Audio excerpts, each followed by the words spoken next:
from the President of the United States. He will address the country in mere moments now. Speak from the East Room. It is going to be a confirmation of a huge development.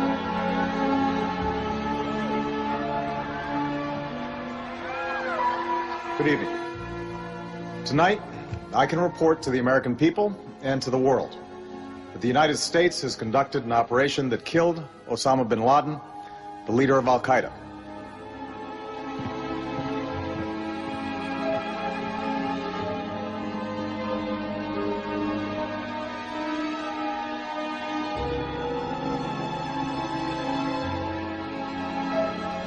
Tonight, we give thanks to the countless intelligence and counterterrorism professionals who've worked tirelessly to achieve this outcome.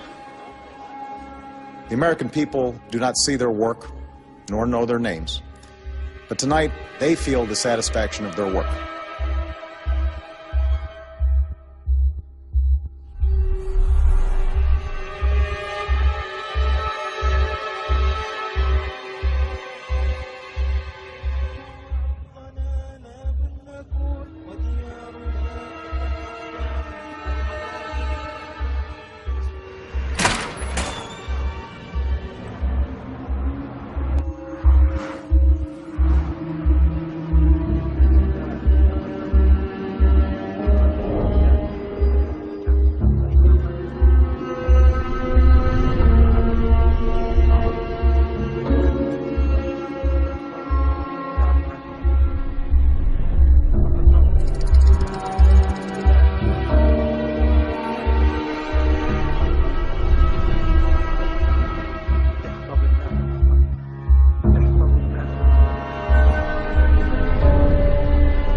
Creo que las mujeres son unas analistas fantásticas.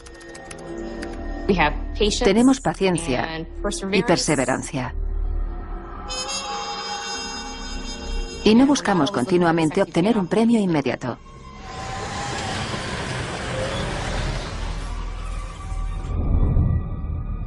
Procuramos seguirles la pista a todas las ramificaciones de diversas amenazas y confirmar cuáles son reales, cuáles no. ¿Y qué está relacionado con qué? La gente te dice, ¿cómo no sumaste 2 más 2? Es que ni se veían los números.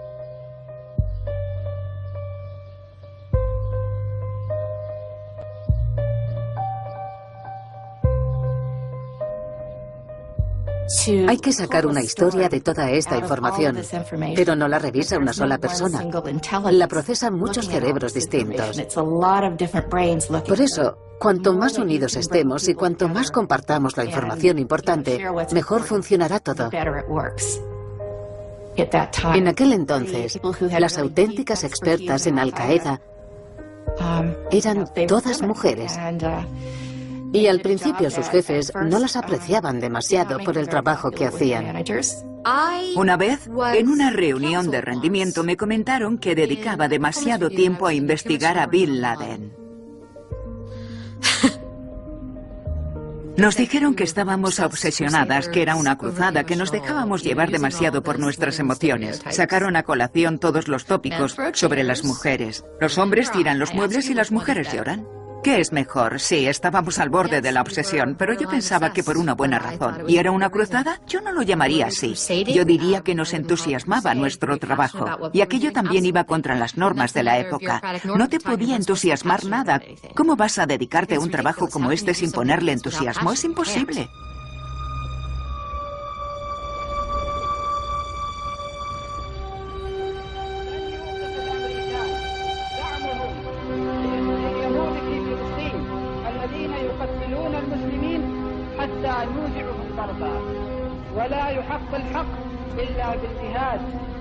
فلا ينتهون حتى نجاهدهم ولا يكف بأس الكفار إلا بالجهاد ولا يقطع دابر الكافرين إلا بالجهاد. Luchamos, echamos a los rusos y destruimos el imperio soviético. Ahora expulsaremos a los estadounidenses y destrozaremos el imperio americano. Lo logramos entonces y lo volveremos a conseguir. Creía que Estados Unidos lideraba un movimiento mundial contra los musulmanes, que dicho país estaba detrás de todo lo malo que pasaba.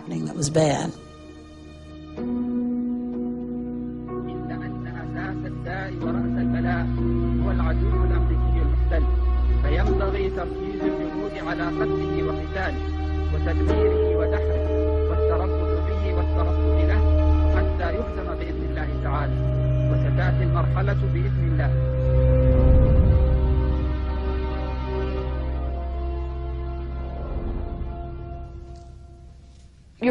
Todo empieza en Afganistán. Abdullah Azan es el padrino de la yihad afgana. Fue él quien animó a todos a ir a luchar a Afganistán contra los soviéticos.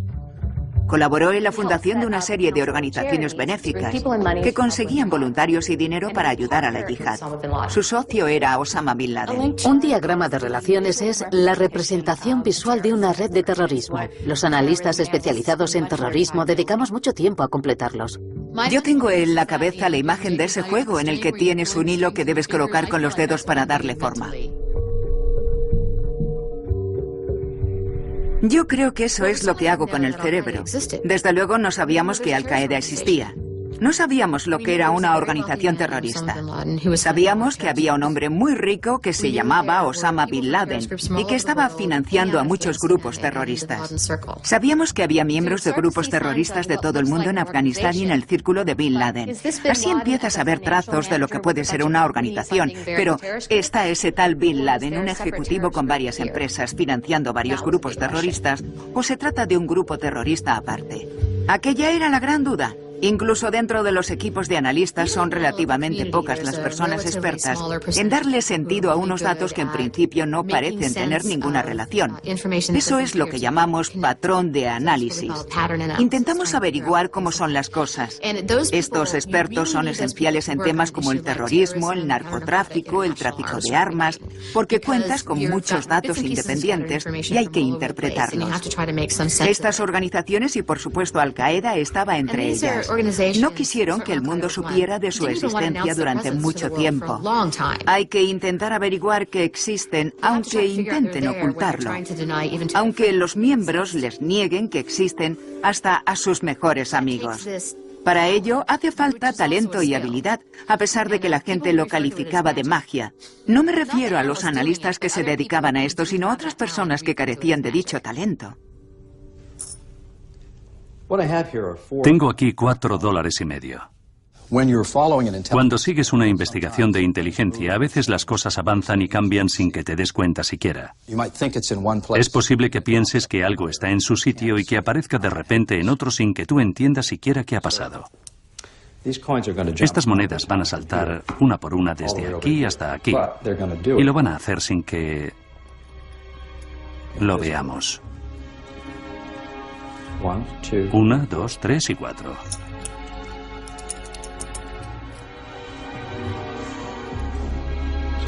Mira, ¿has visto, John? La realidad cambia continuamente. Un solo acontecimiento puede cambiar radicalmente tu forma de comprender y de prever lo que va a pasar. 2 y 2. ¿Me seguís? Bien, una analista de inteligencia se encuentra con situaciones muy ambiguas y la información al respecto llega poco a poco, en fragmentos.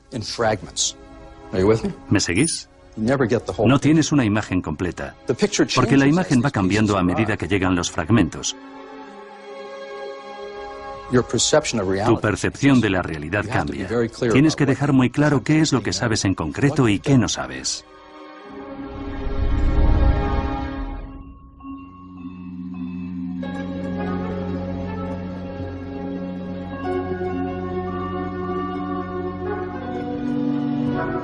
Alec Station era un grupo de personas con experiencia en todos los campos, desde análisis hasta operaciones.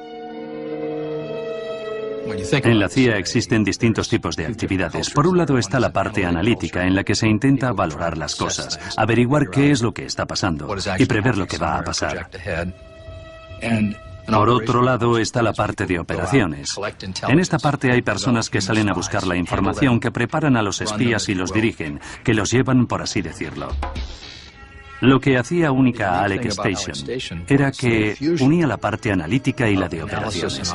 Pusimos a trabajar juntos a los agentes de análisis y a los de operaciones, de forma que los de operaciones conocían todas las ideas de los analistas y los analistas estaban al tanto de todas las misiones que llevaban los de operaciones a cabo, encubiertas, clandestinas, secretas, peligrosas. La fusión de ambas partes logró que ese equipo hiciera magia. Al principio trabajaba con 6 mujeres. El primer día cuando llegué les dije a mis compañeras que eran 6 analistas. ¿Alguien tiene un antiácido? Y todas abrieron los cajones y sacaron unos botes enormes. Yo pensaba, ay Dios mío, ¿qué he hecho al meterme aquí? Cuando entré era un grupo de mujeres accesibles. Intentábamos proteger Estados Unidos. No saber si seríamos capaces de hacerlo es una carga muy pesada. Me acerqué a aquellas mujeres al ver el trabajo que estaban haciendo. En resumidas cuentas, estaban tan inmersas en su labor de búsqueda de Bin Laden, y algunas llevaban tanto tiempo trabajando en ello que me interesé por su labor. No tuvo nada que ver con que fueran mujeres. Gina Bennett fue mi mentora, y aún lo sigue siendo. Y estuvo 20 años trabajando en el tema de Al-Qaeda. Gina y Bárbara dieron un paso al frente y dijeron, no pasa nada porque no seamos agentes de operaciones, podemos ser igual de eficaces que ellos. El resto de la CIA no tiene necesariamente muy buen concepto de los analistas expertos en terrorismo. La gente decía, los de terrorismo no hacen más que buscar cosas, no hacen análisis reales, solo buscan cosas. Así que no éramos más que unas pobres y tristes analistas especialistas en terrorismo que buscaban cosas. Hay personas que siempre son las primeras en ver algo. Cuando eres siempre tú esa persona, pasas a ser parte de una minoría. Eso éramos nosotras.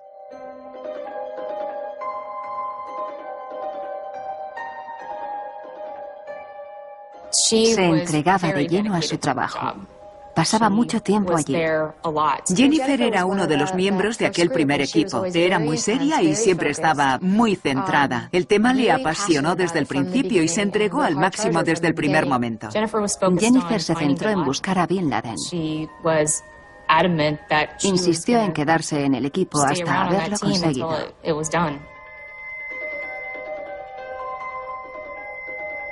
Podía llegar a ser muy brusca, pero los equipos se componen de personas, con personalidades muy distintas, y a fin de cuentas, eso es lo de menos. Lo importante es sacar el trabajo adelante y desde luego, ella era capaz. Había camaradería entre nosotras, y al principio la unidad era tan pequeña que teníamos una relación muy cercana.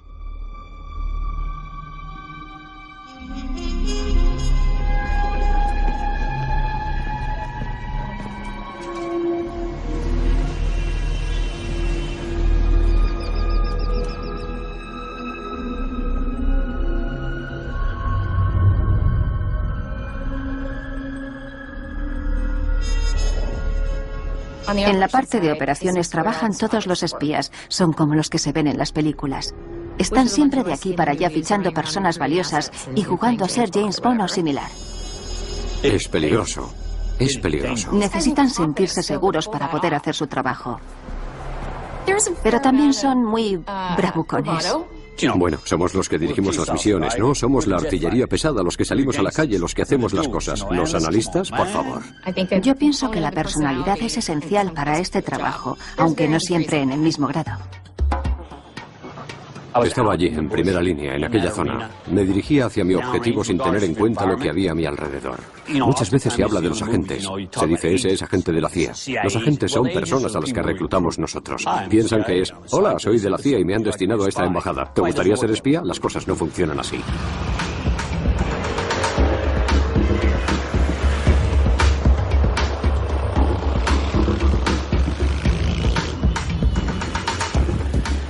La labor de un director de operaciones es localizar a un posible colaborador valioso y trabajar con él. Hay que buscar a los que tienen acceso a los secretos y hay que conocerlos. Hay que conseguir que confíen en ti. Hay que reclutarlos y luego hay que cuidar de ellos. En mi caso concreto, como hablo árabe,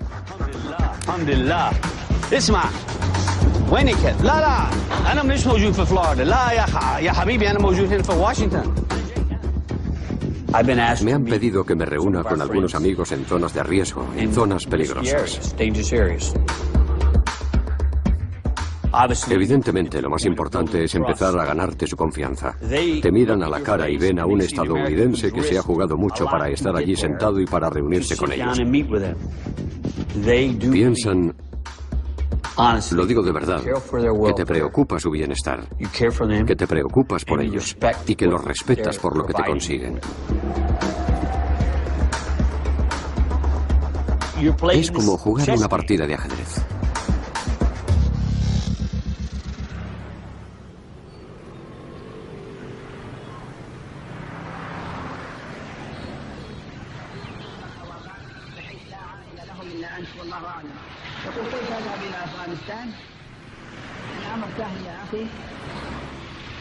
هنا في الرياض أو هنا في جدة على تليفون 67 10 837 ممكن أن توفر لك تذكرة عن طريق لجنة الإغاثة بتخفيض 75% من خطوط السعودية وتذهب إلى إسلام آباد 67 10 837 يقول هل يلزمنا استرجاع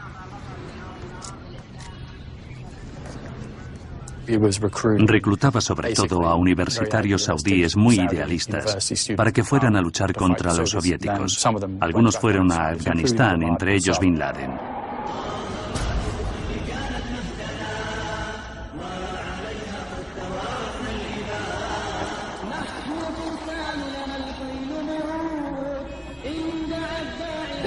Venir aquí era una experiencia religiosa muy intensa para esos jóvenes musulmanes tan idealistas. Estas revistas, por ejemplo, cuentan muchas historias de hombres que se convirtieron en mártires, luchando contra los soviéticos y que por ello sus cuerpos no se descomponían u olían a perfume. Era un medio de propaganda muy efectivo para conseguir voluntarios.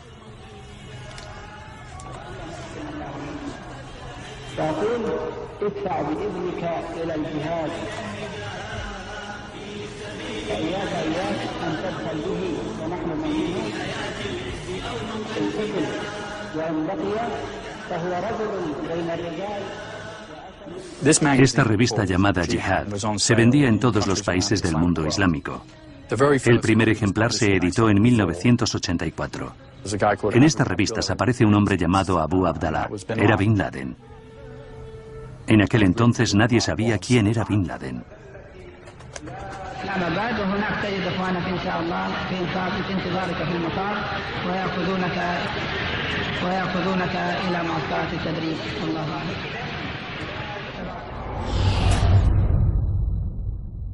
Bin Laden y otros montaron campos durante la guerra afgano-soviética para preparar a los afganos y a los que llegaban de todo el mundo para luchar contra los soviéticos. Casi al final de la guerra, algunos de estos campos se transformaron en campamentos de la guerrilla afgana, que es lo que nosotros conocemos ahora como Al-Qaeda. Los guerrilleros se hicieron con el control de algunos de esos campos y empezaron a preparar a los hombres para llevar a cabo una guerra de guerrillas en diversos países, como Egipto y Argelia. Una de las figuras más destacadas de aquellos campamentos afganos era un caballero que usaba el nombre de guerra de Abu Zubaydah. Él dirigía algunas partes de la red de campamentos. Estábamos hablando de después de la guerra, de principios de los 90. Empezaron a llegarnos informes de que estaban volando cosas por todo el mundo. Y lo hacía gente que había luchado en Afganistán. Fue entonces cuando empezamos a plantearnos: ¿qué está pasando aquí? Vamos a intentar averiguar si existe algún tipo de organización, si es un movimiento social o qué es. También empezamos a advertirlo. Escuchad, esto va a ser un problema. De hecho, enviamos varias advertencias antes del primer atentado con bomba que sufrió el World Trade Center.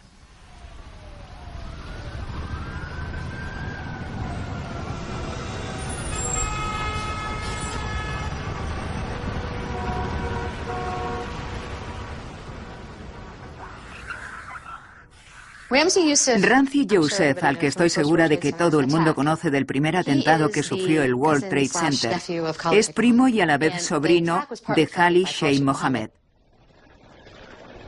que fue quien financió en parte el atentado. Ese mismo año tuvo lugar el incidente apodado Black Hawk derribado.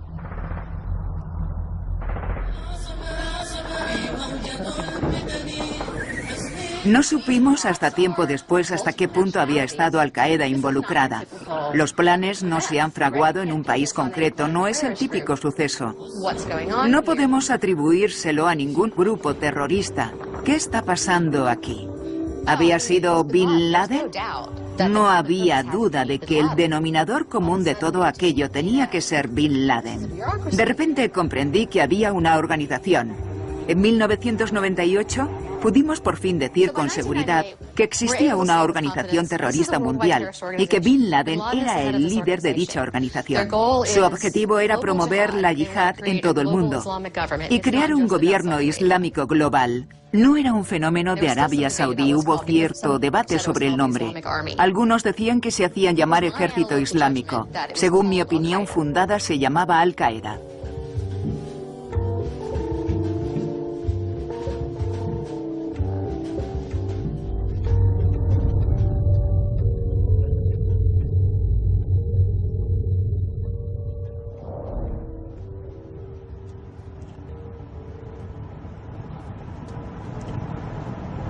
Por aquel entonces, en el 97, Osama Bin Laden le había declarado la guerra a los Estados Unidos en un periódico que se edita en árabe, pero nadie le había prestado atención. Lo que yo les planteé fue lo siguiente: si van a declararle la guerra a los Estados Unidos, no lo hagan en la BBC, háganlo en una cadena estadounidense. Además, la CNN emite en todo el mundo y tiene fama de imparcial. El proceso fue largo. Estaban muy preocupados. Preguntaban: ¿sois agentes de la CIA? ¿Daréis un trato justo a Osama Bin Laden si aceptamos que le hagáis esa entrevista? Por fin, después de un mes más o menos, recibimos una especie de mensaje cifrado que decía que íbamos a ver a Bin Laden.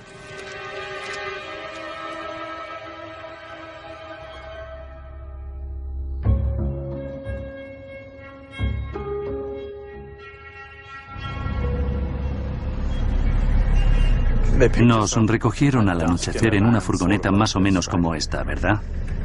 Sí, era muy parecida. Sí, pero fue por la tarde. Ah, por la tarde. Y nos dieron unas gafas de sol con cartones en vez de cristales. Era como un antifaz rudimentario. ¿Nos las pusieron de inmediato? Sí, es verdad, sí.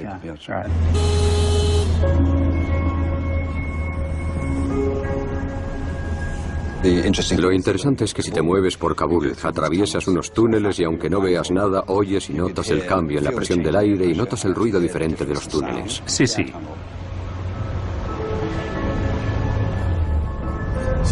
O sea, que tú sabías más o menos a dónde íbamos. Sí, sí. Y por otro lado, íbamos al sitio en el que Al-Qaeda tenía las armas químicas, a una fábrica rudimentaria de armas químicas. Es verdad, sí. Sí, y llegamos a esa especie de meseta, ¿verdad? Creo que estaba a unos 1800 metros de altitud o parecido. Más o menos, sí, y había una pequeña aldea, las típicas que usan los pastores para guardar las ovejas por las noches. Sí. Peter Arnett era el corresponsal. Se podría decir que en aquel entonces era el periodista más famoso del mundo. Pusieron alfombras por el suelo para conseguir un ambiente más respetable. Después, si no recuerdo mal, estuvimos esperando un tiempo y nos dieron de cenar algo con carne de cabra. Es verdad, sí.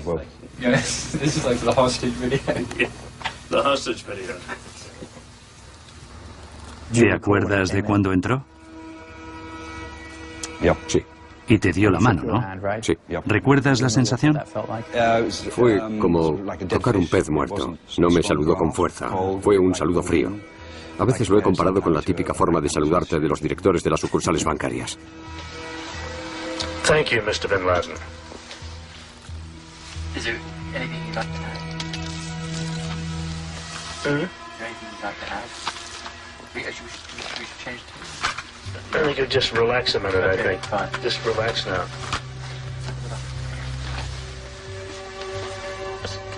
My knees are not used to this.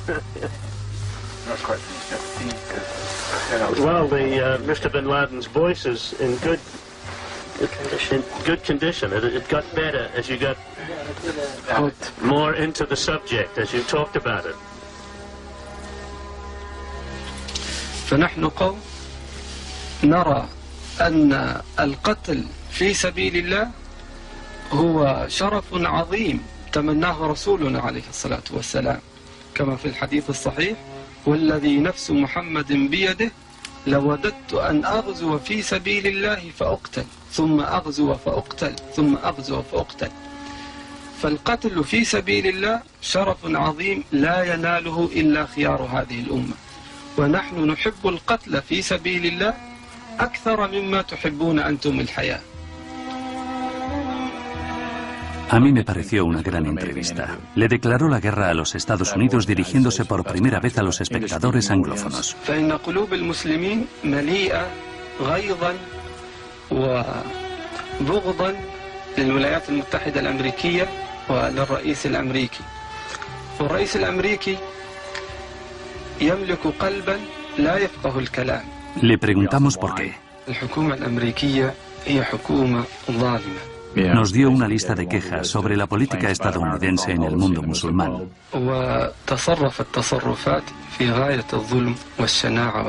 Le pedimos que nos aclarara si les estaba declarando la guerra a los soldados o a los civiles estadounidenses.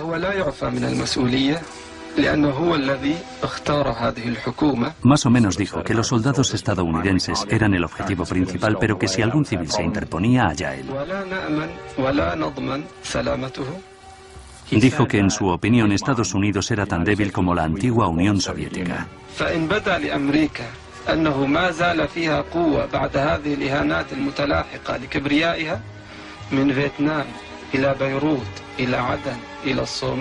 Y dijo que si se sometía a Estados Unidos a una enorme presión mediante la violencia, al final se marcharía de Oriente Medio y en resumidas cuentas él conseguiría lo que quería. What are your future plans? ما هي مخططاتكم المستقبلية؟ ستراها إن شاء الله في الإعلام وستسمع عنها. Can we get a couple of still pictures now? Some photographs? Yo diría que el impacto de la entrevista en aquella época fue bastante limitado. No se difundió mucho porque él no había hecho nada. Imaginaos que en 1937 el ejército japonés hubiera salido en la NBC o en la RKO diciendo: estamos planeando atacar a los Estados Unidos. Es posible que el ataque de Pearl Harbor hubiera sido distinto. Estos señores dijeron públicamente en repetidas ocasiones que iban a atacar a los Estados Unidos y nadie les hizo caso.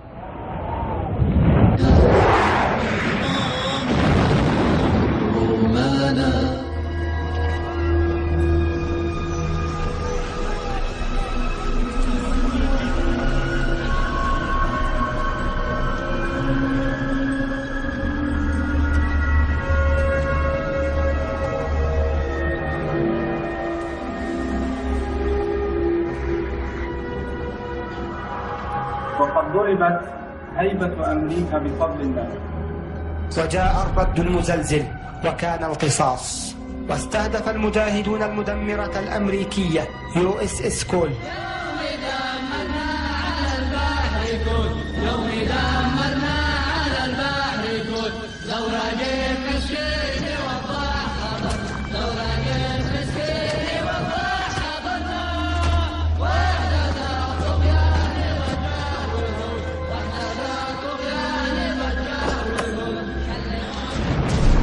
Siempre escuchaba sus declaraciones.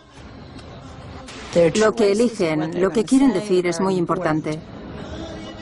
Sí, al principio eran muy cautelosos y no se atribuían ninguno de los atentados. Después empezaron a atreverse más. De hecho, querían que se les reconociera.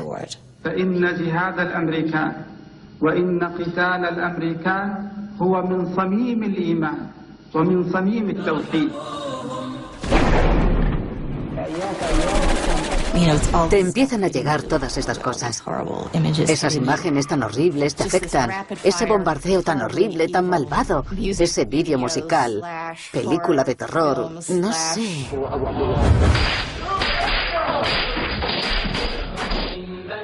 Al-Qaeda es una organización internacional formada por personas de más de 60 países que hablan más de 60 idiomas distintos, así que tiene que transmitir mensajes muy claros, y lo hace a través de esas declaraciones. Además, su religión les obliga a advertir al enemigo. Por dichas razones era perfectamente lógico pensar que hablaban en serio.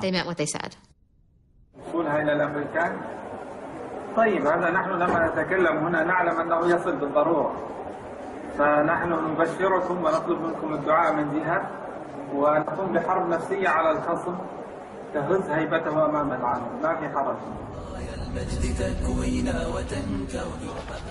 Están planeando algo. ¿Pero dónde? ¿Cuándo y qué? ¿Será un asalto de la guerrilla? ¿Será un secuestro? ¿Será un asesinato? ¿Una bomba? ¿Y dónde? No teníamos ninguna certeza. La CIA envió advertencias muy claras en aquella época. Hay docenas de informes en los que consta que pensamos que Bin Laden tiene intención de atacar a Estados Unidos.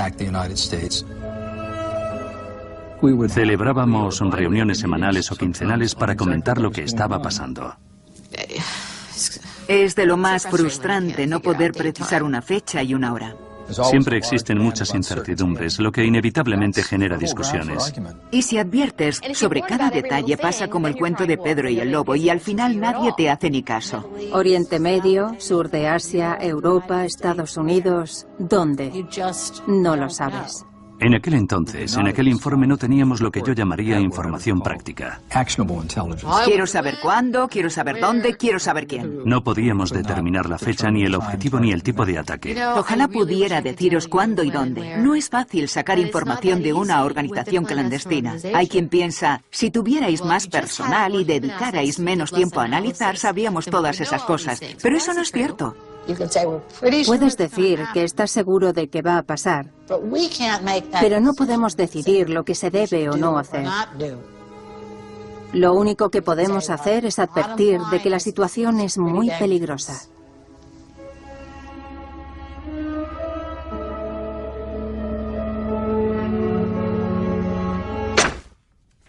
El encabezado dice, Bin Laden decidido a atacar en Estados Unidos. Estuvieron haciendo una advertencia tras otra toda la primavera.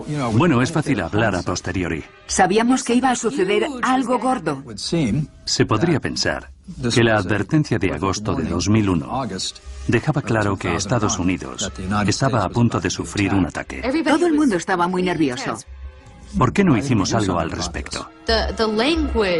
Por los términos que utilizaban, pensábamos, Dios mío, ¿qué van a hacer?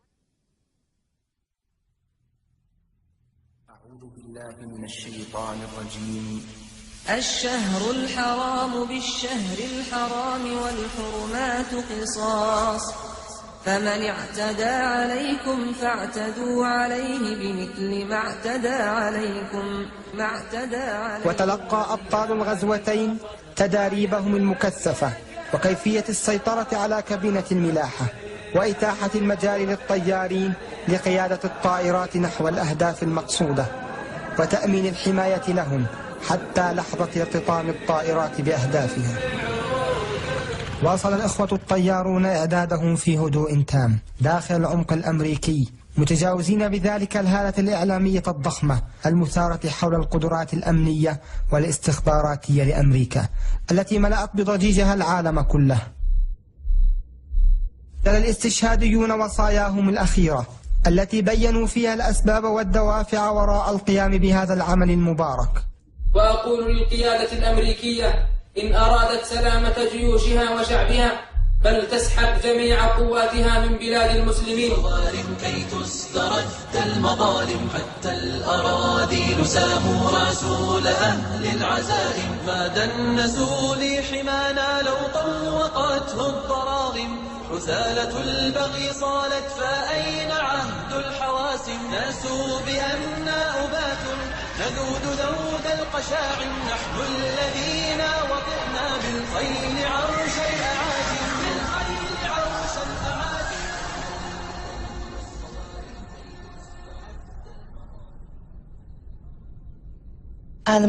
El 11 de septiembre por la mañana estaba sentada en mi despacho. Mi despacho estaba aquí y la oficina de la jefa del equipo al lado.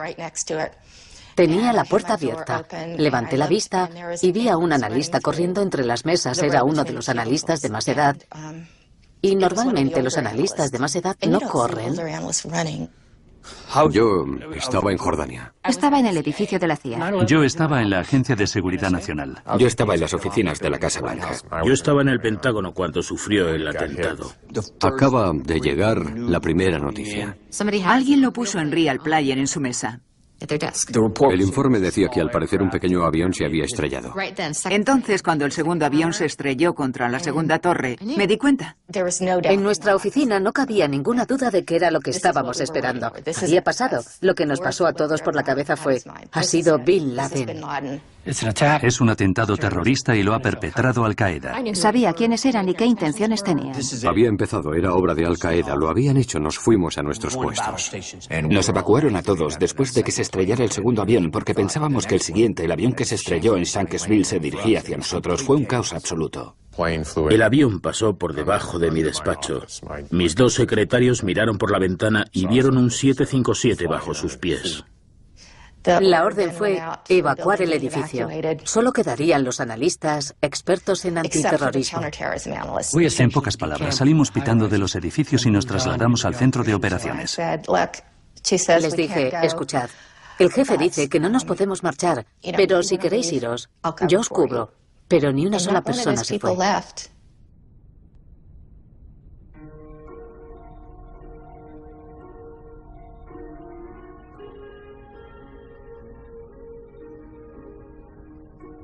$19 hombres.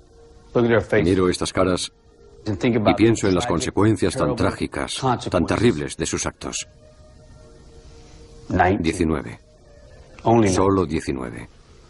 19 hombres que representaban a los miles que se habían entrenado en los campos de Afganistán. 19 hombres. Todos los que se habían preparado para eso bendijeron a esos jóvenes aquel día.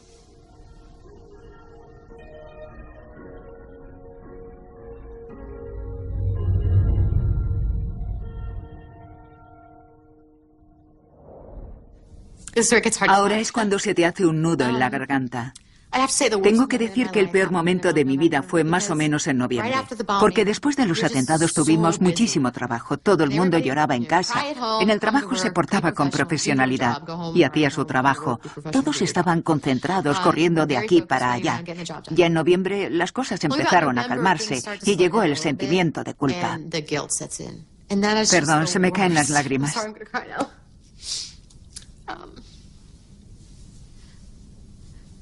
Tienes la sensación de que podrías haber hecho algo, sobre todo cuando empiezan a lloverte las críticas. En las reuniones nos decían cosas como: has sido negligente. Yo decía: ¿de verdad?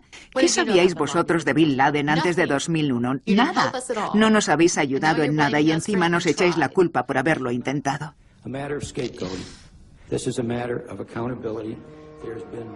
What does the term accountability mean to you? Prior to September 11th, U.S. intelligence officials possessed terrorist information that, if properly handled, could have disrupted or possibly prevented the terrorist attack. It seems from your testimony. The meeting was the year 2002. FBI at that time. I don't, but I'll find out.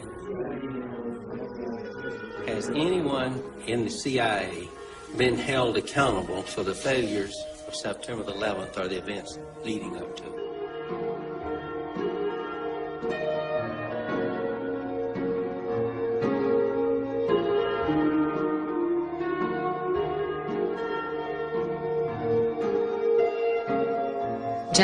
Jennifer me llamó por teléfono poco después del 11S y se puso a gritarme. Y estábamos a unos 2 segundos de distancia. Que si hiciste esto, que si fue culpa tuya, que si no informaste, etcétera, etcétera, bla, bla, bla, bla.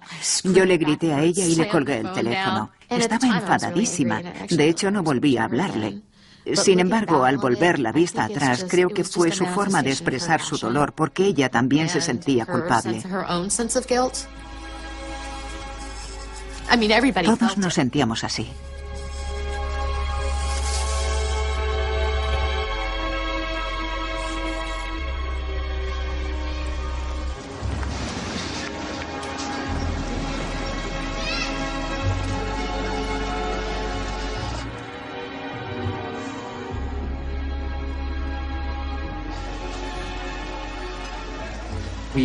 Nos ordenaron evacuar Yemen. Cuando ya habíamos embarcado todo el equipo en el avión, me pidieron que me quedara. Tenía que hablar con un tal Nasser al-Bari, apodado Abu Yandal.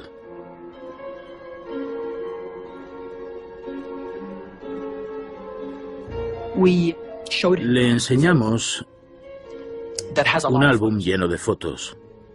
Reconoció a Bin Laden, reconoció a Ayman al-Zawahiri, reconoció a los más conocidos. Era imposible que no los conociera, pero no reconoció a nadie del segundo nivel. A nadie. Y entonces cerró el álbum. No sé más, no conozco a nadie. Yo le pregunté, ¿podrías volver a mirar, por favor? Le dije, por favor, anda, venga, echa otro vistazo. Y se molestó. Me contestó, eso acabo de hacer, no sé más. Hazlo por nuestra amistad, porque ahora somos amigos. Y aceptó. E hizo lo mismo que antes. Yo le dije a Bob, ¿ves? Te lo he dicho. Preguntó, ¿qué pasa? ¿Qué le has dicho? Pues le he dicho a mi amigo Bob, en pocas palabras, le he dicho que estás fingiendo, que no estás colaborando nada. Creo que me la jugué y gané la apuesta. ¿Qué quieres decir? Estoy colaborando. Venga ya, ¿en serio? ¿Estás colaborando? ¿Tú te crees que he venido desde Washington para tener contigo una charlita y que no sé quién eres y que no sé lo que sabes? Este hombre, por ejemplo, estuvo en tu pensión en 1999. Estaba enfermo y tú cuidaste de él. Le dabas hasta la sopa. ¿Y me sales con que no tienes ni idea de quién es? Sé muchas cosas sobre tu organización. Es posible que algunos de los que salen en estas fotos estén detenidos. Es posible que sean amigos míos. Es posible que sean confidentes. Cada vez que te haga una pregunta, lo más probable es que ya sepa la respuesta. Así que puedo valorar si estás colaborando o no. ¿Quieres que empecemos otra vez desde el principio? Me dijo sí. Volvimos a enseñarle las fotos y reconoció a casi todos, a los que habíamos identificado de los atentados de las embajadas de África Oriental, del USS Cole, y hasta 8 de los secuestradores de los aviones. Sin embargo, insistían que Bin Laden era incapaz de hacer algo así, y yo en que había sido él. No, ha sido Bin Laden. Y él me dijo, ¿ha sido Bin Laden? ¿Quién te lo ha dicho? Tú. Y se enfadó. Se puso furioso porque pensaba que había puesto en su boca palabras que él no había dicho. Le contesté, no, me has dicho que Al-Qaeda estaba detrás de todo. Cogí un sobre de papel marrón que tenía y saqué unas fotos. Reconoció a los 7 secuestradores, o a los 8. Le puse las fotos delante y le dije, ¿quieres saber quiénes son los que han secuestrado los aviones? Estos. Tú me has dicho que eran miembros de Al-Qaeda. Me lo has dicho tú. Se quedó de piedra. Hizo así con las manos y empezó a temblar. Nos pidió 5 minutos, le dimos 5 minutos. Volvimos y le preguntamos, bueno, ¿qué opinas ahora? Nos contestó, opino que Seis se ha vuelto loco. ¿Qué queréis?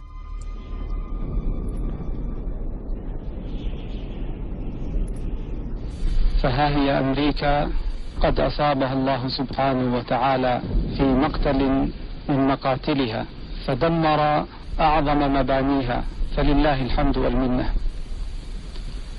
أقسم بالله العظيم الذي رفع السماء بلا عمد لن تحلم أمريكا ولا.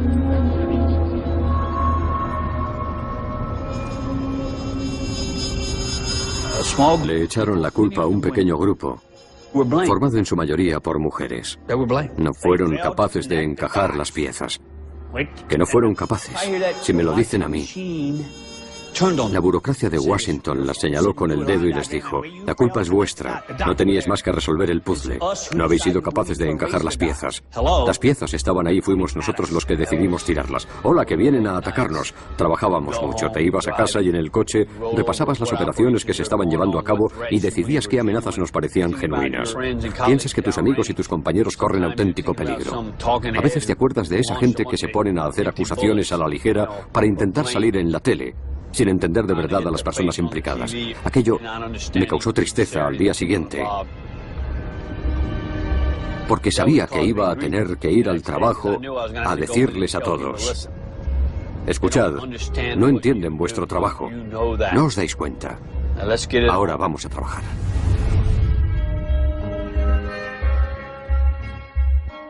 Lo que la gente no llega a entender es lo sola que se sintió la CIA en aquella época. Por cómo se habían desarrollado los acontecimientos históricos, en aquel momento conocíamos como nadie ese fenómeno llamado Al-Qaeda. Creo que lo que todos sentimos fue que era responsabilidad nuestra evitar que aquello volviera a suceder. El 11S, el presidente nos reunió y nos dijo: quiero ver un plan de guerra. Llevábamos mucho tiempo trabajando en ese tema, así que estábamos listos para actuar.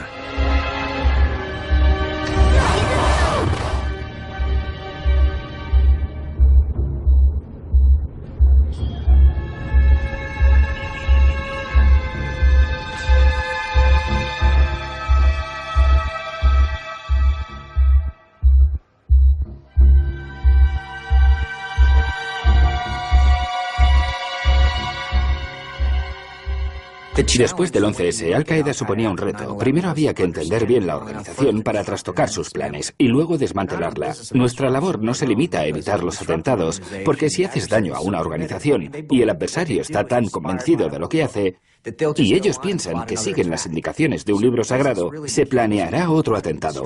Por esa razón, el objetivo real era desmantelar la organización terrorista. ¿Cómo lo hacemos? A eso se dedica mucha gente. ¿Cómo buscas a los agentes, a los mecenas, a los preparadores, etcétera? ¿Y cómo averiguas dónde van a estar mañana para poder pillarlos? La avalancha de datos que llegó a la CIA después del 11S fue increíble.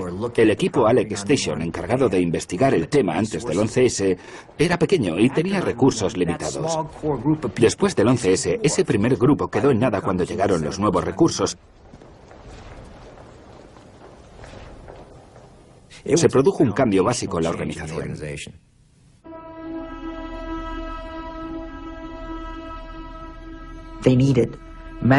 Necesitaban gente que gestionara el aumento de personal, presupuesto y operaciones. Yo no sabía mucho sobre Al-Qaeda, solo lo poco que había leído en la prensa. No era mi especialidad. No obstante, cuando cuentas con 25 años de experiencia, sabes lo que hay que hacer, aunque el tema en sí sea nuevo para ti, y aprendes enseguida todo lo que necesitas saber sobre el objetivo.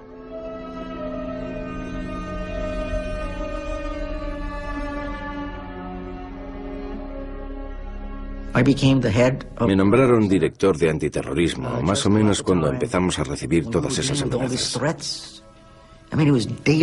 La lluvia de informaciones sobre una segunda oleada de atentados era constante. Pero yo era famoso por formar equipos unidos. Sonó el teléfono. Era un superior. En pocas palabras me dijo: necesitamos que vuelvas. Ya conoces la gravedad de la situación. Tienes que volver y llevar esto como tú sabes.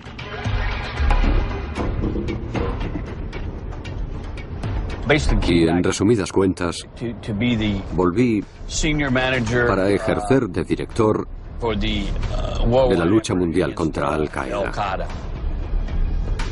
Tenía todo tipo de responsabilidades. Tenía que proteger a mi gente, claro. Cambiamos un poco las reglas del juego. Nos otorgaron más poder y hacíamos las cosas con más agresividad.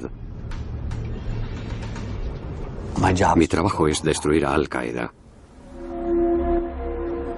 O colaboras codo con nosotros, o te quitas de en medio.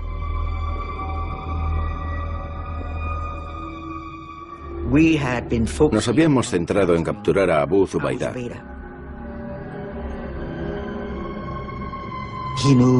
Él conocía a la cúpula de la organización, sus métodos de atentar y sus objetivos.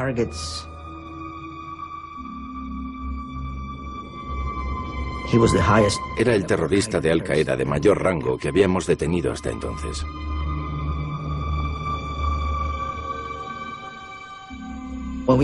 Lo cogimos en marzo. Estaba malherido y sabíamos que teníamos que sacarlo de Pakistán. En otras ocasiones, Estados Unidos había resuelto este tipo de situaciones trasladando al terrorista a un país aliado para interrogarlo. Pero en el caso de los terroristas más importantes, teníamos que responsabilizarnos personalmente. Sabíamos lo que teníamos que hacer. Y lo hicimos. Sacamos a unos cuantos delincuentes de la calle y los dejamos en... Ya es de dominio público. En sitios especiales.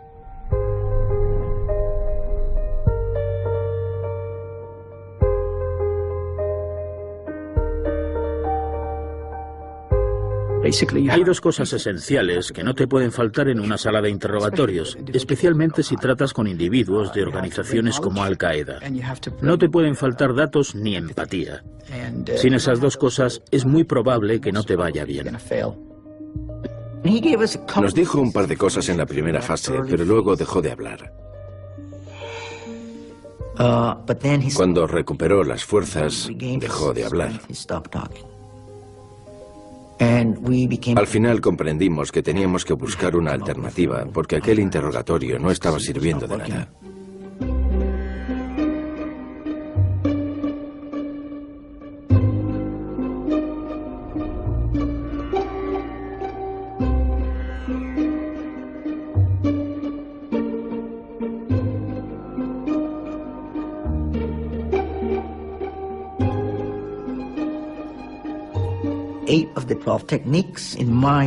Había 8 que en mi humilde opinión eran muy suaves.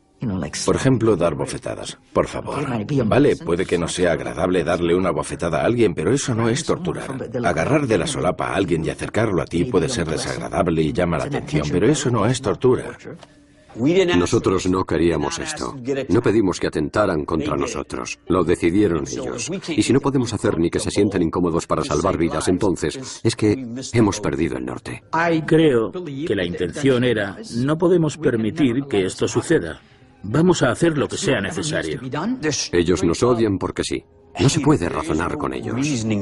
Algunas personas que en aquellos momentos tenían poder para tomar decisiones piensan que el único medio de tratar con este tipo de individuos es usar técnicas como esta. Si tratas con algunos de los detenidos más importantes, puede que al final se vuelvan dóciles y hasta simpáticos y que colaboren. Pero si les preguntas, ¿qué vas a hacer si alguna vez sales en libertad?, te contestan, voy a venir a matarte, amigo mío. Toda la información que sacamos de Abu Zubaydah la conseguimos antes de usar el ahogamiento simulado. La mayor parte la conseguimos con técnicas de interrogatorio tradicionales, enseñándoles pruebas a los detenidos, con careos, de cosas que llevaban en los bolsillos, con información que sacábamos de los ordenadores, etc. Se puede decir que las técnicas de interrogatorio tradicionales funcionaron de maravilla. Teníamos 2 tipos de interrogadores. Unos trabajaban con el detenido y una vez que se volvía dócil, daban un paso atrás. Llegaba el segundo tipo, los analistas, las personas que sabían más sobre el objetivo, y los interrogaba. Jennifer Matthews estuvo allí sentada, delante de Abu Zubaydah, haciéndole preguntas. Hay una gran diferencia entre ser un experto detrás de una mesa y ser un experto de campo. No se pueden cuestionar los resultados. Y la realidad es que obtuvimos muy buenos resultados. En cuanto le aplicamos las técnicas a Abu Zubaydah y se volvió dócil, empezamos a obtener una cantidad de información increíble. De Abu Zubaydah sacamos el manual de instrucciones para capturar a estos individuos. Al poco, todos los jefes de operaciones estaban detenidos o muertos.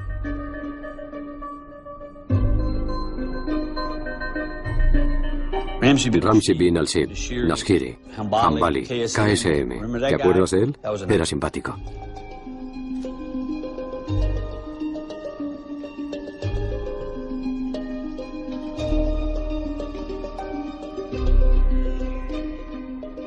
Salía con ropa de empresario árabe, salía muy arregladito y con cara de no haber roto un plato. Yo dije, olvidaos de esto, quiero que todos los criminales de la organización sepan lo que les espera. Este es el rey de la fiesta, este es el padrino de vuestra mafia. Este es vuestro futuro. A Khalid Sheikh Mohammed se le aplicó la técnica del ahogamiento simulado 183 veces. Intentaron llevar la cuenta de las veces que echaban agua en la toalla para calcular cuántas veces utilizaban esta técnica. Le echaron agua 183 veces a Khalid Sheikh Mohammed, lo cual es una locura. Esto no es una competición del FBI contra la CIA. Dicen que conseguimos la información solo gracias al ahogamiento simulado, y eso no es cierto. Solo se utilizó esta técnica con 3 terroristas que tenían las manos manchadas de sangre de estadounidenses. En muchos casos los interrogatorios duraban solo un par de días, en el caso de Abu Zubaydah y de Khalid Sheikh Mohammed unas pocas semanas. El programa se desarrolló porque los métodos que habían probado no funcionaban. Durante el proceso pensé, no deberíamos estar haciendo esto, ni siquiera debería ser testigo de esto. Informé a nuestras oficinas y nos sacaron de allí. Sabíamos que los estadounidenses acabarían por enterarse de lo que estábamos haciendo. Estaba muy claro, teníamos que ver con perspectiva un hecho histórico aún no escrito. Comprendo que la gente se sienta incómoda con este tema, pero no teníamos una alternativa buena. أيها الشعب الأمريكي حديثي هذا لكم عن الطريقة المثلى لتجنب منهات أخرى وبين يدي الحديث أقول لكم إن الأمن ركن مهم من أركان الحياة البشرية وإن الأحرار لا يفرطون بأمنهم فبالرغم من دخولنا السنة الرابعة بعد أحداث 11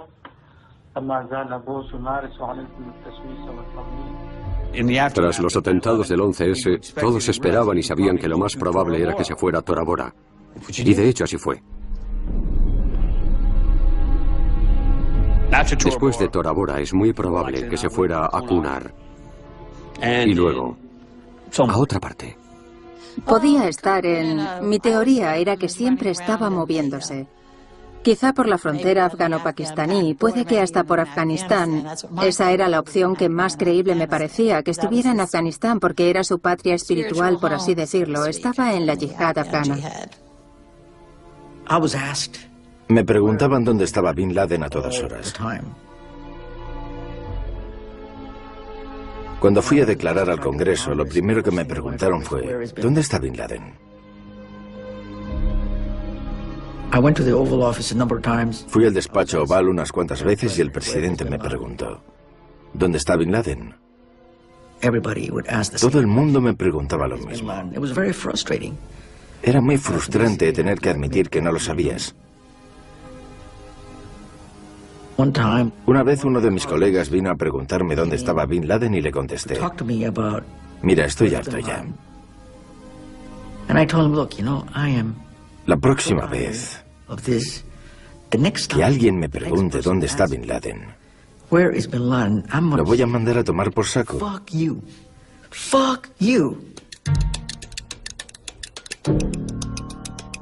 Ese mismo día, nada más llegar a casa, mi mujer me pregunta, ¿dónde está Bin Laden? ¿Por qué no lo encuentras?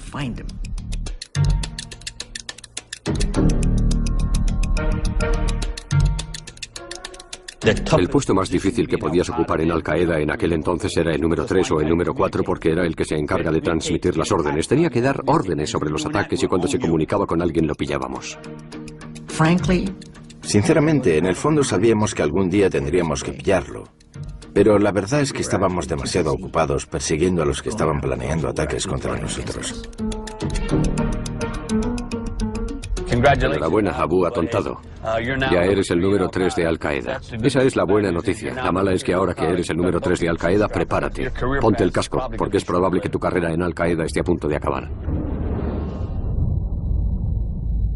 Ahora hay una parte del trabajo de inteligencia que consiste en localizar objetivos. En mi opinión es un cambio revolucionario por un par de razones. En los últimos 10 años la CIA ha pasado de manejar información estratégica a manejar información táctica, que te ayuda a conocer los movimientos que realiza y los lugares donde se encuentra un individuo concreto.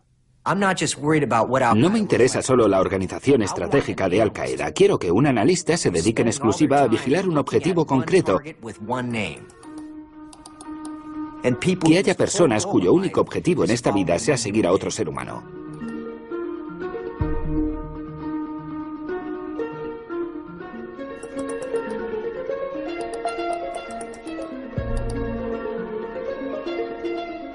Fui a hablar con las otras mujeres que se habían convertido en agentes expertos en objetivos cuando me trasladaron.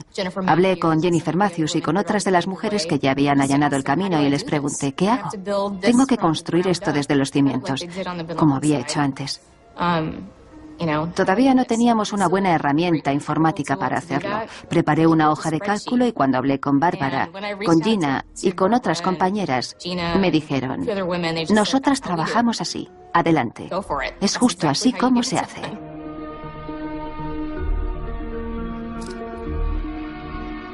Todos dejamos rastros digitales todos los días y los terroristas también. Al viajar, al hablar por teléfono, nos llega información de un correo de Al-Qaeda sobre con quién se ha puesto en contacto y nosotros comparamos esa información con otra que hemos podido recopilar 2 años atrás.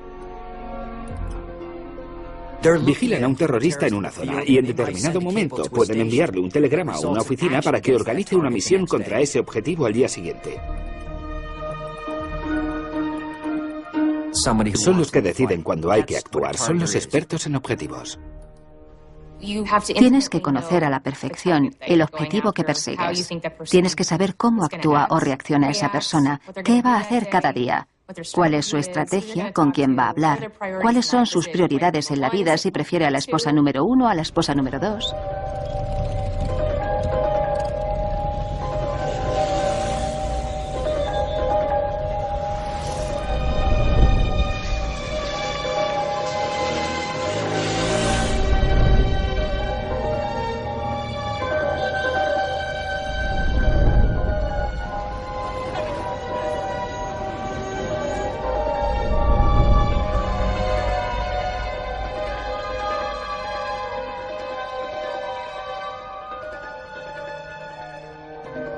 Fui a Bagdad poco después de que empezara la guerra. Aquello era como estar en el salvaje oeste. Era un auténtico caos.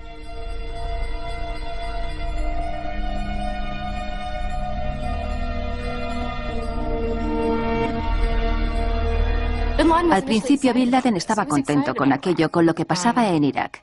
En aquel entonces él no podría haber provocado algo así, así que estaba feliz de apoyar la causa.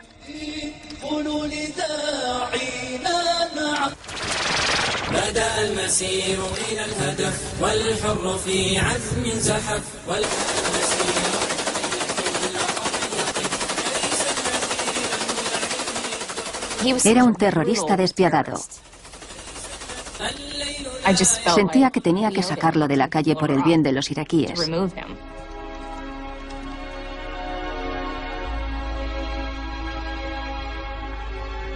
Resulta muy extraño porque no llegué a conocer en persona a Zarqawi, pero mis antiguos compañeros del servicio de inteligencia jordano decían que era mi novio.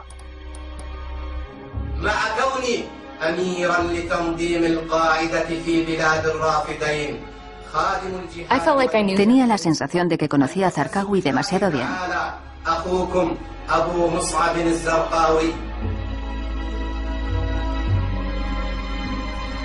Era un hombre tranquilo.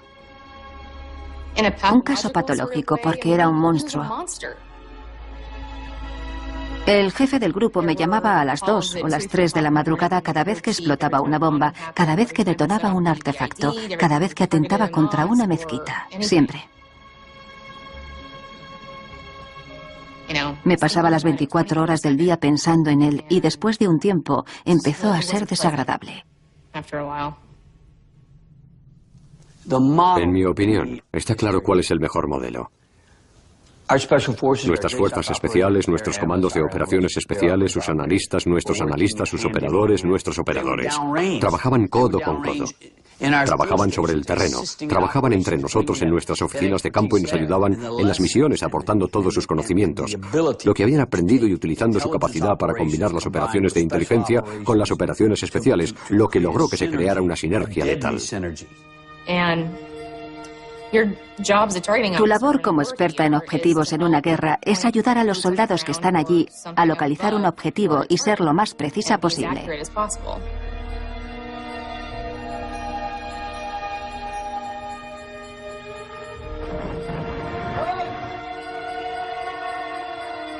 En mi opinión, la guerra es un medio radiactivo que no se debería utilizar a no ser que comprendas perfectamente el daño que va a provocar.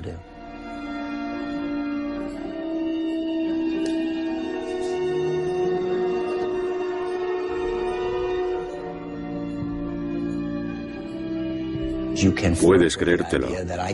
Puedo cruzar la línea y pasar al lado oscuro y después volver a la normalidad. Porque estoy en el lado oscuro por un buen fin. Hay momentos en que esto puede ser así, pero es peligroso. Porque la próxima vez que cruces esa línea te va a resultar más fácil.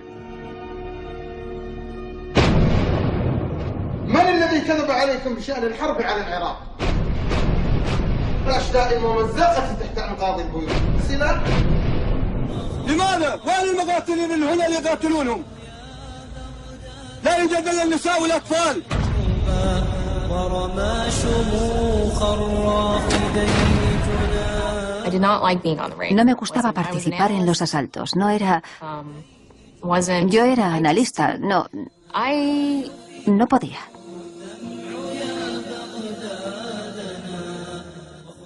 Creo que se plantean muchas dudas sobre una organización de inteligencia que poco a poco se va especializando en ejecutar este tipo de operaciones antiterroristas globales. El cambio de mentalidad fue absoluto. La guerra no es un videojuego sin importancia. Es una situación real en la que eres responsable de las vidas de los estadounidenses y en la que además tienes que enfrentarte a un adversario al que vas a matar o capturar. En agosto de 2004, nuestra unidad realizó, creo, 18 redadas en un mes. 2 años después, en 2006, en un solo mes, llevamos a cabo 300 redadas en Irak. Nuestra capacidad para conseguir información, actuar en consecuencia y después recoger más información había cobrado ya proporciones industriales, y éramos cada vez más rápidos.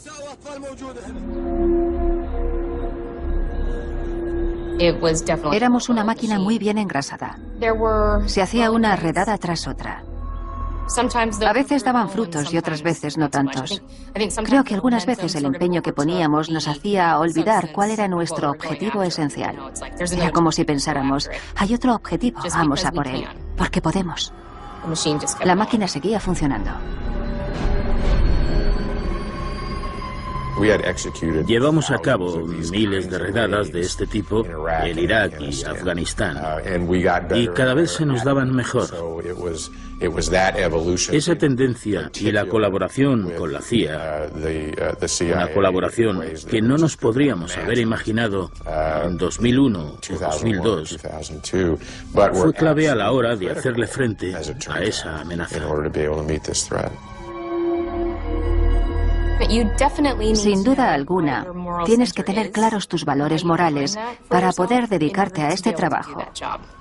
Me refiero a que yo trabajaba en un sitio en el que mi objetivo era dar caza a una persona, capturar una presa, y yo lo tenía que aceptar.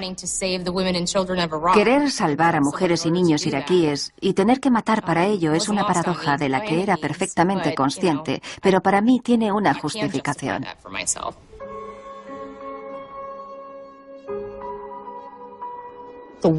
La guerra contra el terrorismo. ¿Cómo vas a luchar contra el terrorismo si el terrorismo es una táctica? La guerra es contra las personas. Por eso la pregunta que se te plantea de inmediato es, ¿contra qué personas estamos luchando? Y creo que la mayoría de la gente no entiende por qué nos odian.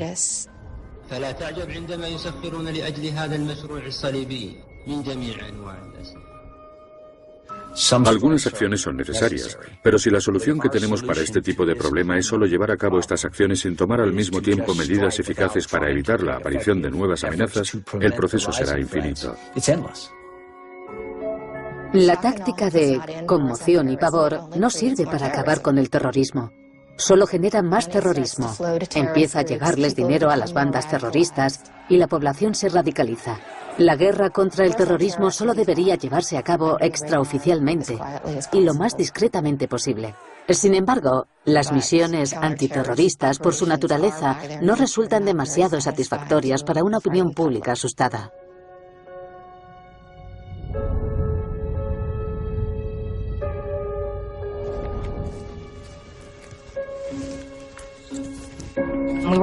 Estábamos colaborando estrechamente con la unidad encargada de Bin Laden y la relación de esta con Zarqawi y con la cúpula de Al Qaeda nos ayudó a entender qué estaba pasando en las altas esferas de la organización.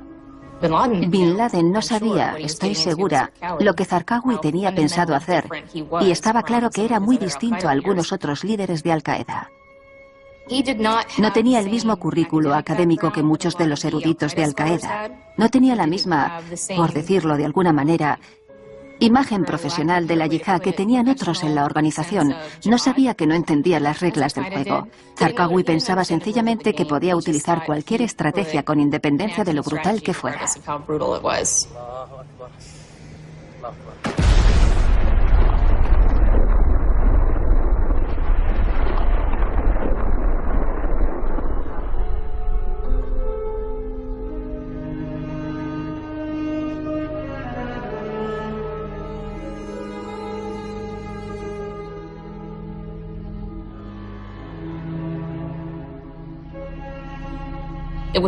Nos sorprendió saber que Zarqawi no respetaba sus órdenes.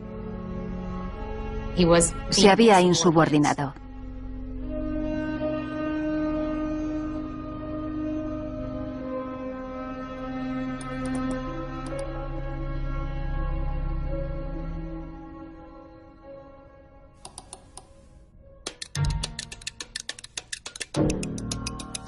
Hassan Ghul era un emisario de Al Qaeda. De hecho, llevaba otra carta de la central de Al Qaeda a Zarqawi, donde le decían que dejara de atentar en Irak.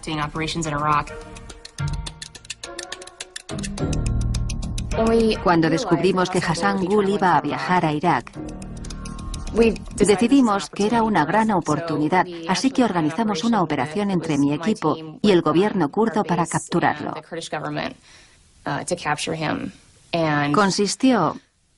El gobierno kurdo lo detuvo y nosotros obtuvimos mucha información, como el nombre de Al-Kuwaiti y lo importante que era para Bin Laden.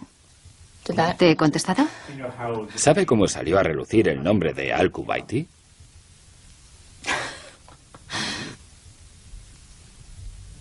En el transcurso de un interrogatorio al que le sometió el gobierno kurdo, Hassan Ghul reveló el nombre de Al-Kuwaiti, el correo.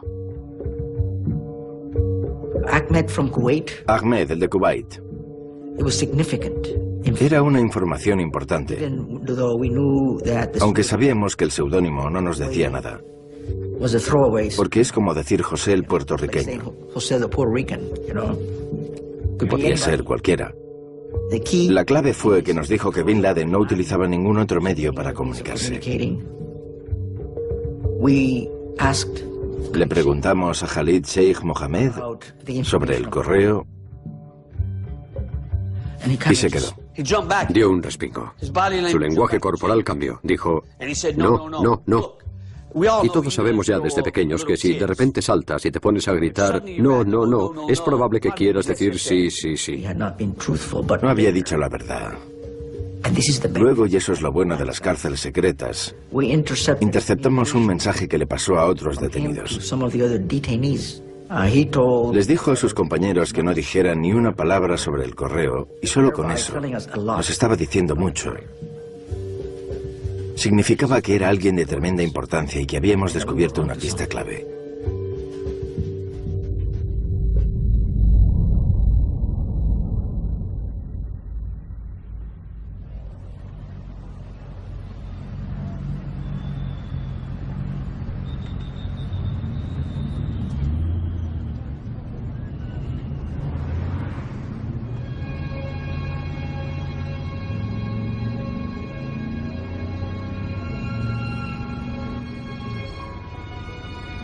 A finales de 2007 me llamaron de la unidad de expertos en Bin Laden.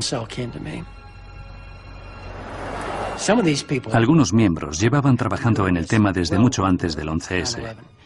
Habían pertenecido a Alec Station. Habían dedicado toda la vida a localizar ese objetivo. Dijeron, vamos a probar otra idea, vamos a buscar a través del correo.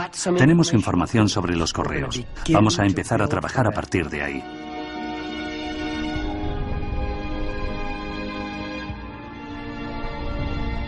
La forma de trabajar es la siguiente. Nos llega una información, la catalogamos, la organizamos. En fin, un dato valiosísimo podría estar esperándote en la estantería durante 4 o 5 años, hasta que aparece otro detalle y de repente comprendes la importancia de ese dato que a lo mejor tenías desde hace mucho tiempo.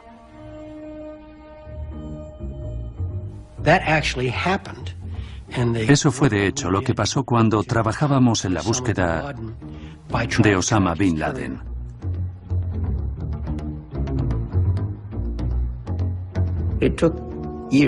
La agencia tardó años en reclutar a la fuente que al final nos dio su verdadero nombre.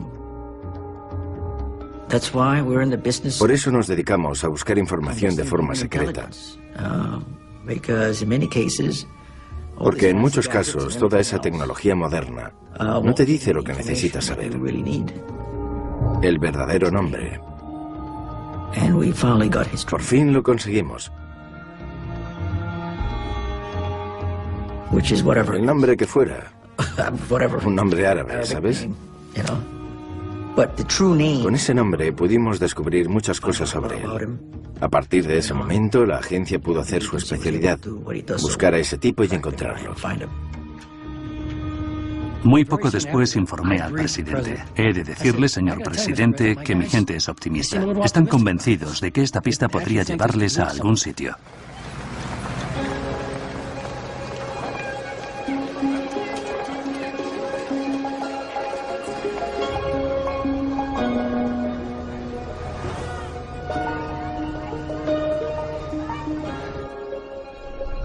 Estás trabajando con militares, información e informantes por toda la frontera. Eso era la región de Yost en aquella época.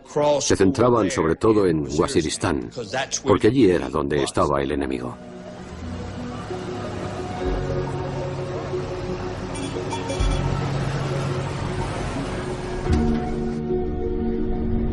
Jim Matthews era la jefa del equipo que tenía allí la CIA. Estaba allí para tener controlada toda la información que llegaba a la base. Nunca lo dijo con estas palabras. Pero yo tenía la impresión de que estaba allí para localizar y matar a los principales líderes de Al-Qaeda. Le pregunté, oye, ¿tú crees que lo vamos a coger? Me sonrió y me contestó, tarde o temprano lo cogeremos y yo espero participar en la captura.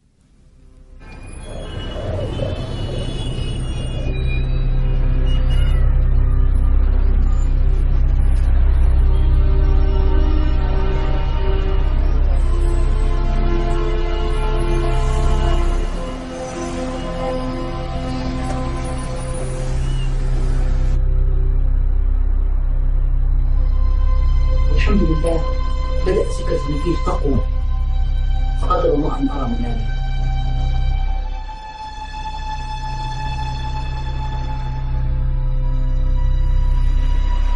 لقد رأيت الشيخ أبو مسلم الزرقاوي وكأنه في المنام وكأنه في بيتي. وقد كان وجهه كالقمر ليلة البدر. وقد كان مشغولا وكأنه يعد لعملية. وتمنيت أيضا أن نقصف فنقتل معا. أم عبد الفقير أبي لجان الفرساني من الأردن، عمري 32 سنة وأعمل طبيبا في الأردن.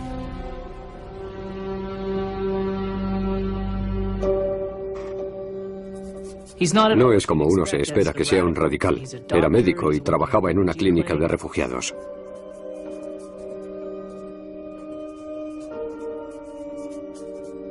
Sin embargo, resulta que tenía también una afición muy peligrosa: escribir un blog y meterse así en problemas. Al cabo de unos meses, se convirtió en uno de los blogueros más conocidos de la red.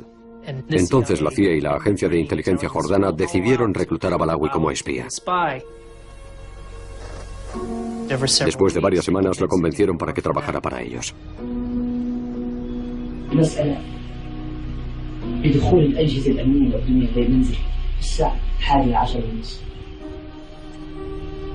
اعتقلوني وأرسلوني إلى وادي السير دائرة مخابراتهم.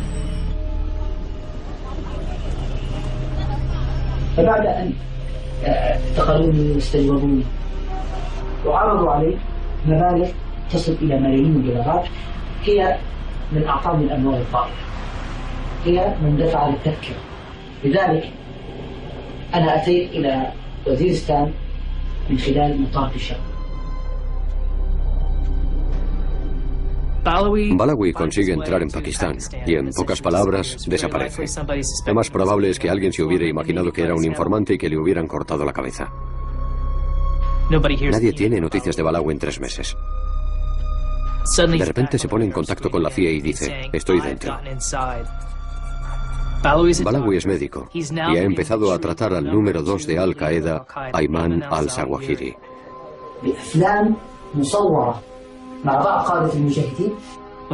Cuando Balawi envía esta información al cuartel general de la CIA, la alegría es inmensa. Hasta se informa a la Casa Blanca. Ese joven, ese Balawi, nos va a llevar directos al número 2. Puede que esté el número 1.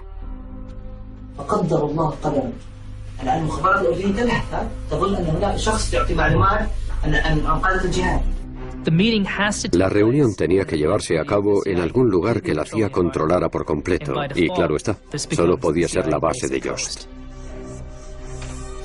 Jennifer Matthews fue la encargada de idear un plan para que Balawi entrara en la base sin que nadie se enterara. El problema es que ningún miembro de la CIA lo había visto nunca en persona.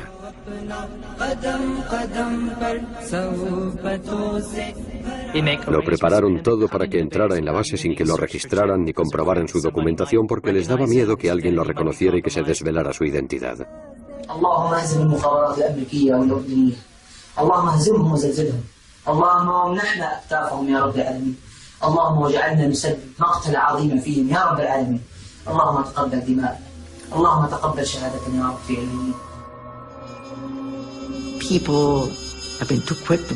Mucha gente se lanzó a echarle la culpa a Jennifer. Pero yo no estoy en absoluto de acuerdo. Porque había muchas personas vigilando aquella operación.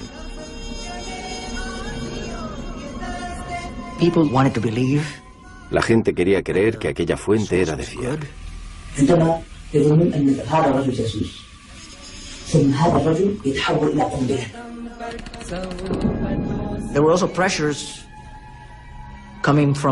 Les decían: adelante, adelante, adelante, tenemos que seguir con esto.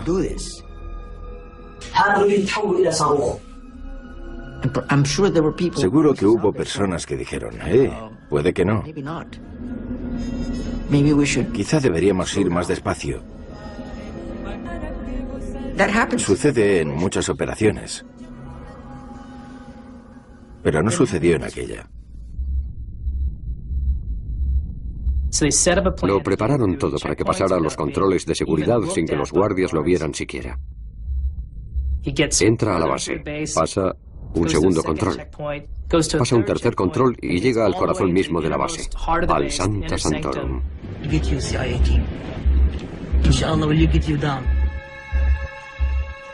Un total de 14 agentes de la CIA van a reunirse con él.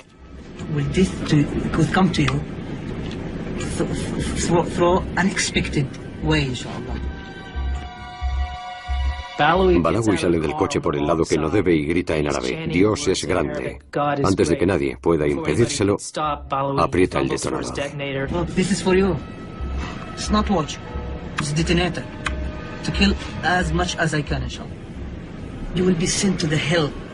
Pulsa un botón y se vuela. Se produce una explosión enorme que acaba con la vida de todos los que Balawi tiene delante en ese momento.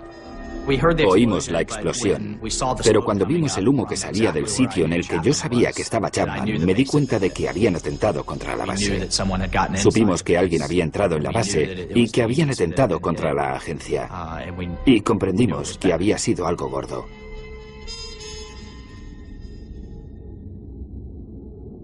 Cuando llegamos al lugar del atentado, el espectáculo era tremendo. Había restos por todas partes. El agente que había allí aterrizó con el helicóptero en el patio y evacuó a todos los heridos que pudo. Me dijo, Jim no ha sobrevivido.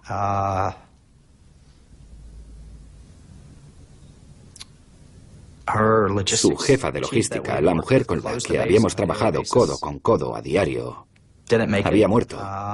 Algunos otros agentes no llegaron ni murieron en el acto.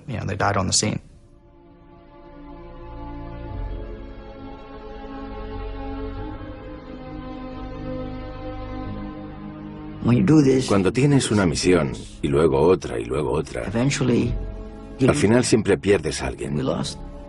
Nosotros perdimos a muy buena gente.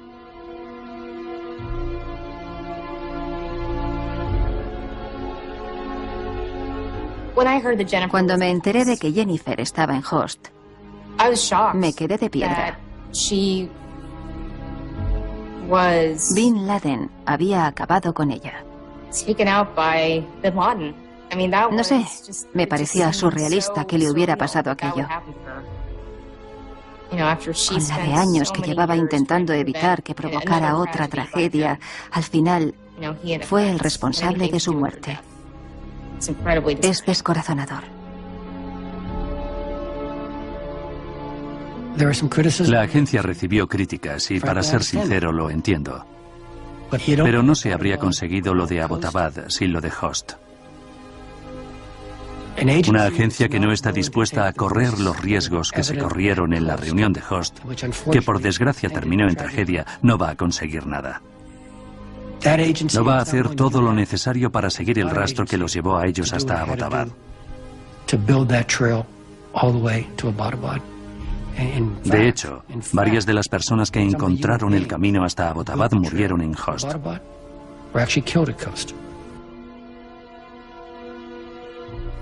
Son unos héroes cuya misión era capturar a Bin Laden y luchar contra Al-Qaeda. Ambos acontecimientos están estrechamente ligados.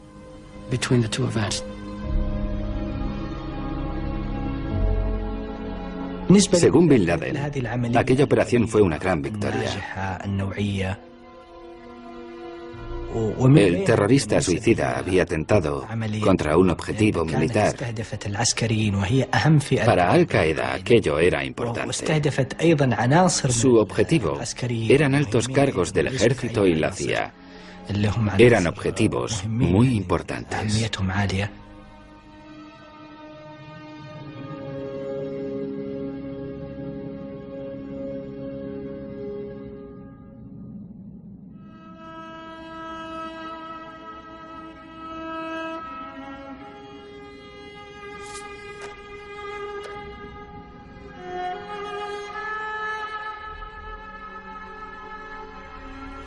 Estaba convencido de que, con independencia de quien lo buscara,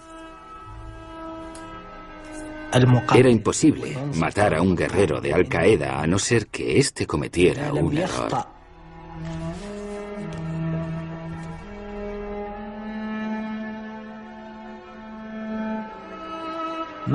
¿Cuál fue el error de Bin Laden? Sus ansias de poder.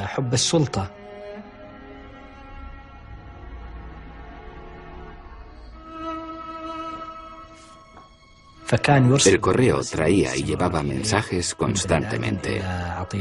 Bin Laden quería seguir tomando decisiones.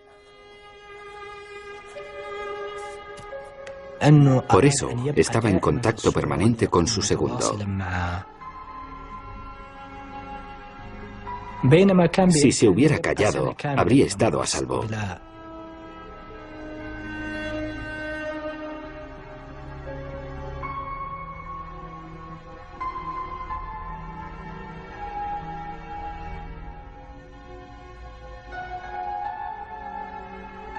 La ideología de Bin Laden giraba en torno a la muerte y la yihad.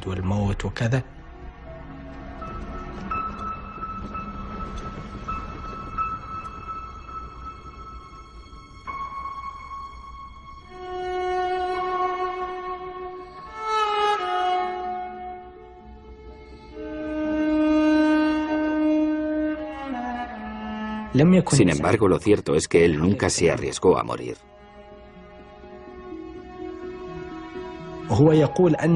Decía siempre que era bonito morir por la causa, pero él nunca se arriesgó a morir. Se aferró a la vida todo el tiempo que pudo e hizo todo lo posible para seguir con vida.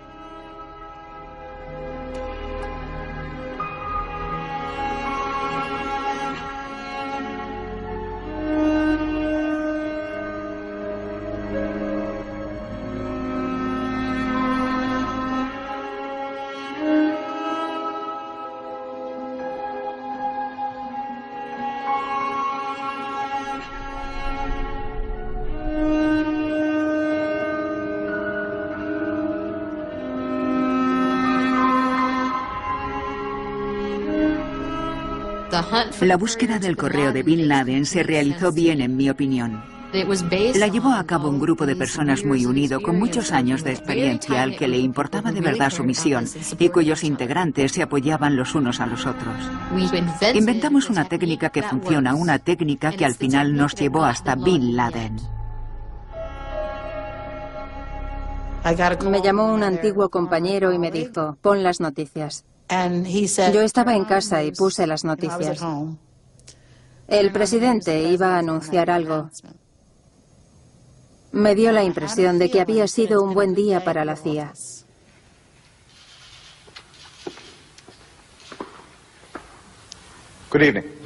Por fin. Es Bin Laden. Lo han encontrado. Han acabado por fin con él.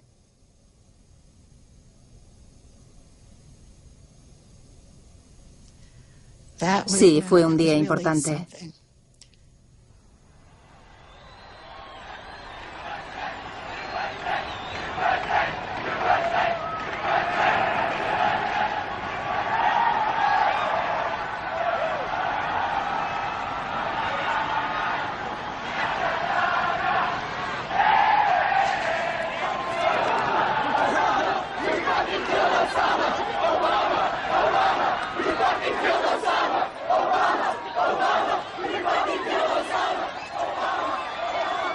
No tengo muy claro si Estados Unidos ha realizado el esfuerzo necesario para entender lo que ha pasado.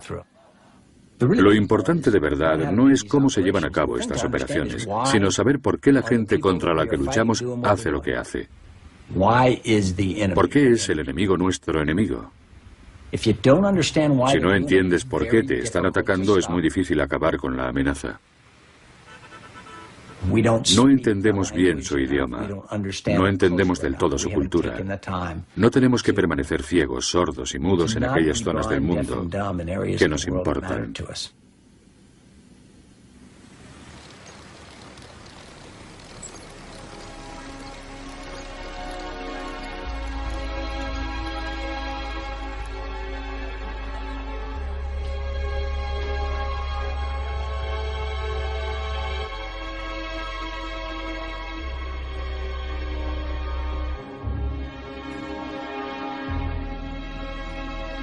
Fue bonito cerrar ese capítulo.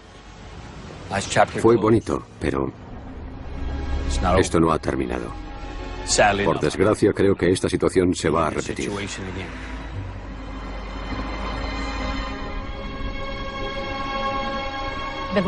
Bin Laden logró extender su ideología seguramente más de lo que él esperaba. ¿Cómo se mata una ideología? La muerte de una persona no acaba con ella. No me gusta. No quiero que esto siga así. Espero que acabe. Espero que no tengamos que vivir en un mundo con un adversario que no respeta que la vida humana es sagrada. No son las imágenes de un videojuego. Estamos hablando de personas que tienen familia y alma. Si te paras a pensarlo, ¿cómo vas a actuar? Se puede llevar a cabo un debate filosófico, pero al fin y al cabo...